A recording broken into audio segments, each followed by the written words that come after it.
I am here to share you my true love story. Stay with me, thank you. They say love hits you when you least expect it. And for me, it came from someone I was never supposed to look at that way. My best friend's older brother. He wasn't just a regular guy. He was the one everyone noticed when he entered a room, tall, athletic, confident. A college football star who seemed so far from my world of homework, group chats, and high school dances. But somehow, fate had other plans. It was a Friday afternoon.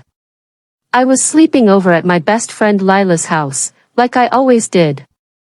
Her parents were out of town, and we had the whole place to ourselves, or so I thought. We were watching movies, laughing at silly scenes, and eating too much popcorn. And then, the front door opened. Boom! There he was. Jason. Lila's older brother. He had just returned from college for a surprise visit.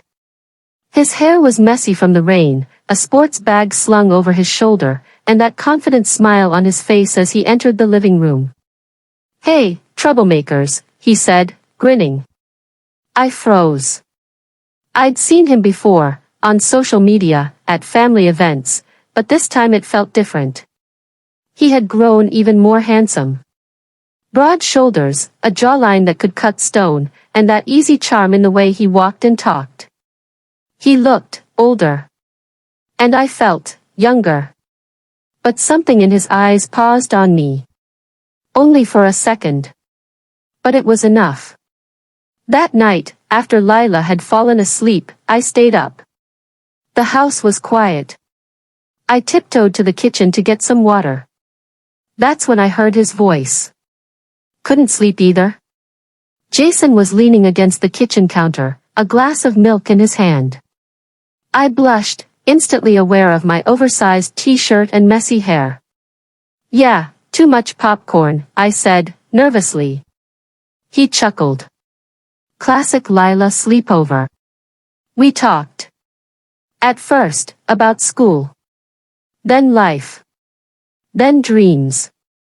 He told me he wanted to drop football after college and become a physiotherapist. "I love helping people," he said. "Not just impressing crowds." That surprised me. He wasn't just muscle and charm, he had a heart, too. I found myself smiling, laughing, and opening up in ways I never expected. He made me feel seen, heard, and somehow, grown up. Over the next few weeks, Jason stayed home longer than expected. Something about a break from training. And every time I visited Lila, he was there, reading on the couch, jogging outside, fixing things in the garage. We talked more. Shared more. He'd tease me. I'd roll my eyes. But inside, my heart was beating like crazy. And one day, he said something that stayed with me. "You're not like the other girls, you know. You listen, and you think deeper than most people I know." That night, I couldn't sleep. Did he mean it? Was he just being kind? Or was there something more? My school was hosting a charity football game. I invited Lila to come, and of course, Jason tagged along. He sat in the bleachers, cheering louder than anyone else. "Go, superstar," he yelled when I ran across the field with the ball, laughing. After the game, as everyone took pictures and crowded around, he waited. I found him near the edge of the field, his hands in his jacket pocket. "You were incredible," he said, his eyes locking with mine. "You looked like you belonged out there, strong, confident." My cheeks turned red. "Thanks." And then, he brushed a strand of hair from my face. His fingers lingered. Time paused. But just when I thought something might happen, Lila called from behind, "Come on, let's go get fries." The moment vanished like a bubble. One weekend, Lila had to go visit relatives, but I still came by. Her mom had said I could borrow a book I left behind. I thought the house would be empty. But Jason was home. He opened the door, surprised but smiling. "You're here alone?" "Just grabbing my book," I said. But I didn't leave. We talked on the couch. Watched old music videos. Laughed over silly memories. And then, it happened. I was about to leave when he touched my hand gently. "Can I ask you something?" he said softly. I nodded. "Do you ever think about me, the way I think about you?" My breath caught. My heart raced. "Yes," I whispered. He leaned in. And for the first time, we kissed. It was soft. Slow. Deep. Not rushed, not wrong, just real. Scene 7, The Secret Romance. We didn't tell Lila, or anyone else. It wasn't the right time. I was still in school. He was in college. But every moment we got alone, every glance, every smile, it meant the world. He wrote me letters before going back to college. We texted late at night, talking about life, love, dreams. He believed in me when I didn't believe in myself. Told me I was strong, capable, worthy.